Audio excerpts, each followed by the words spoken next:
Before this video begins, make sure you guys subscribe. Also, make sure you join my new Discord server. Lastly, if you want some merch, the link is in the description. And make sure you follow me on all of my social medias.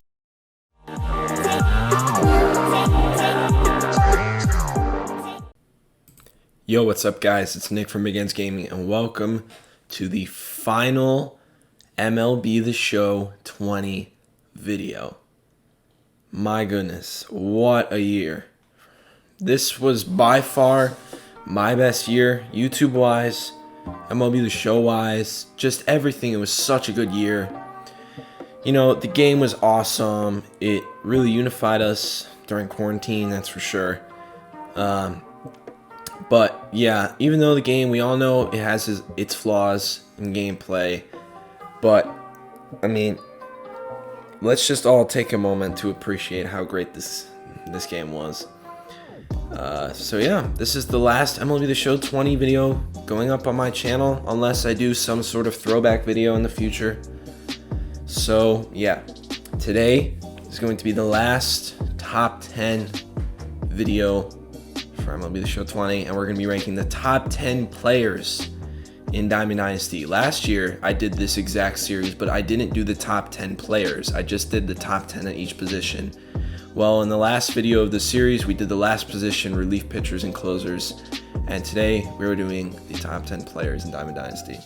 So I'm going to try to be quick, and for this list, this is centralized on community fame and popularity, in my opinion. So this is hypothetically like the most commonly used cards, and they are probably and they're pretty much the best cards anyway. So yeah. Our honorable mention, and this is definitely going to be controversial for most people because most people have him as the best shortstop in the game, but I have him at number 2. It's Player of the Month Tatis. Now, Player of the Month Tatis is in most people's endgame starting lineups. He's not in mine. I didn't do amazing. I mean, like 343, the homers, got a bunch, but Corey Seager was just so much better for me. That's the only reason he really isn't on my top 10 and isn't my number 1 shortstop, but I gave him an honorable mention spot just because he is so popular in the community and most people have him ahead of Corey Seager. So number 10 is going to be the only pitcher in this video, and the reason why I'm only doing one pitcher is because pitchers, they don't play every game. They pitch pretty much every 5 games for starters. So yeah, obviously our pitcher, I think we all know who this is going to be. It's going to be Corey Kluber.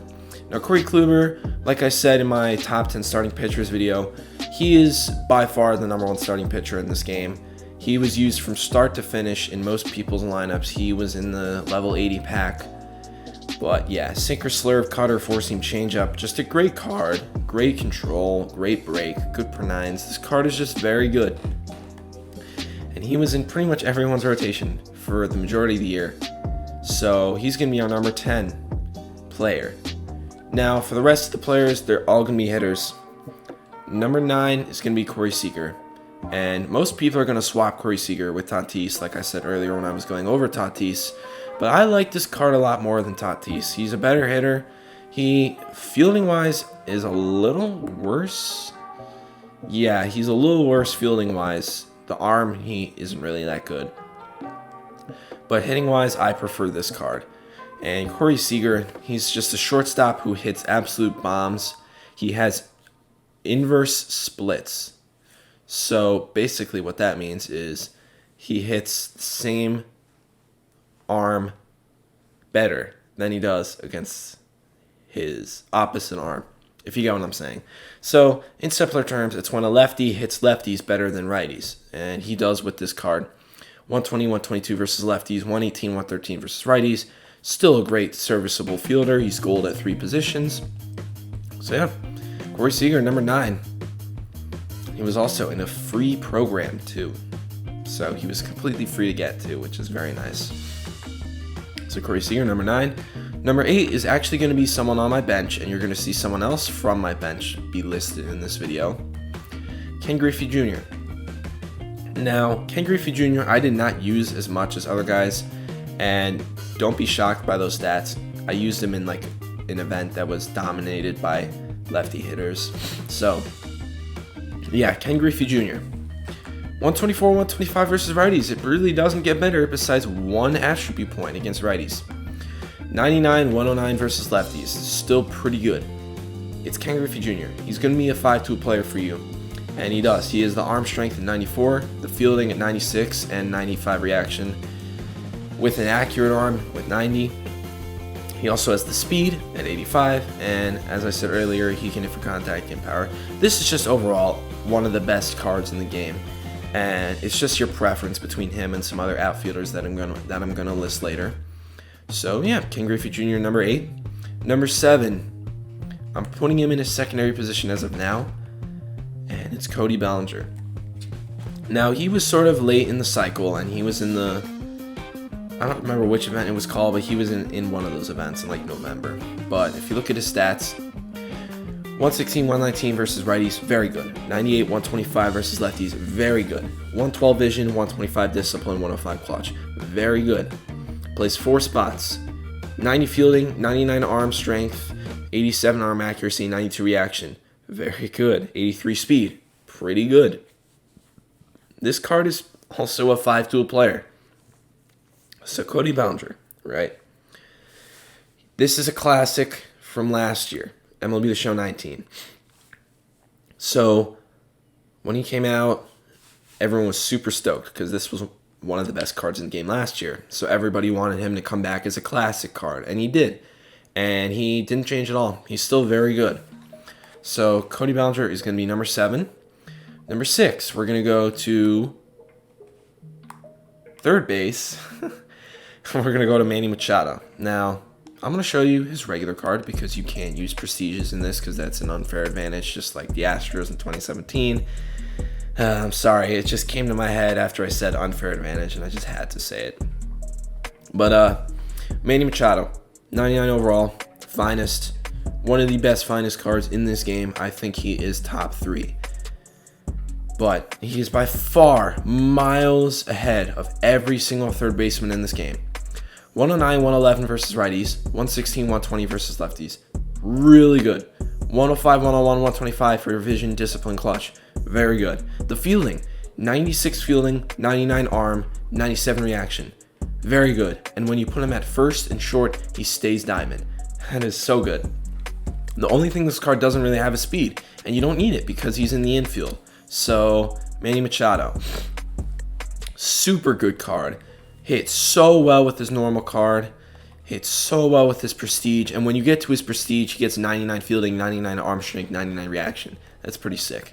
Manny Machado, number 6 player in the game, in my opinion. Yeah. So, number 5. I'm going to go Jimmy Fox, and I keep clicking on their prestige. Let's go to his normal card. Jimmy Fox. What can this guy not do? Field. But besides that, he can do everything. And speed. 124, 125 contact. Almost maxed out. 116, 113 power. Very good. 90 vision, 113 discipline, 125 clutch. Very good. He is still a silver fielder. Now, if you put him at catcher, which pretty much everybody did, he's going to be a bronze fielder. But when you prestige him, he is a silver fielder because he'll have 75 fielding, which then goes down to 70. He also has third base, so he can play catcher, first, and third. He has some speed, like he has 65 speed, which isn't horrible, and that's still pretty good for a first baseman and a catcher. But yeah, it's just not elite, obviously. This card is so freaking good. 457, all of those homers, and 300 plate appearances. His prestige, just as good. Just such a good card. Jimmy Fox, number 5. So number 4, we have 4 outfielders for the last 4 spots, which is really annoying because there's no DH, so you can't just put one of them at the DH. Number 4 is going to be Juan Soto, and let me not click on his prestige card. I'm going to have to go by position because it's going to be annoying. Is he a right fielder or a left fielder? I think he's a left. All right.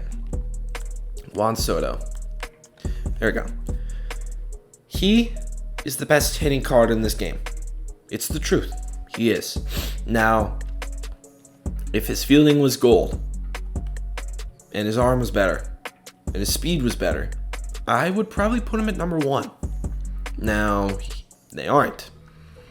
So the reason why Juan Soto is number 4 below the top 3, which I'm pretty sure you guys are going to know who it is just because of his glove. I mean, that's it. Like with the other guys, you're sacrificing a tiny bit of hitting, but their hitting stats are still so dirty, and you get fielding and speed that it just makes them better. And that's why Juan Soto is number 4. I mean, he's pretty much maxed out except for vision and power versus righties. And he hits everything so hard. If you look at his prestige, he's just so good. And for the top 3, it's these 3 guys. And if you guys watched my center fielder rankings, you know how it goes, in my opinion. Number 3 is Mike Trout. Nope, can't use his prestige. Number 3 is Mike Trout. Number 2 is Willie Mays. And number 1 is... I clicked his prestige. Our number 1 is Mickey Mantle. So, I already went over why I did that order. I'll just briefly run through it. I just think Mike Trout... The thing he lacks is stealing, and that's the only reason why he's low. Stealing and vision is the only reason why he's 3.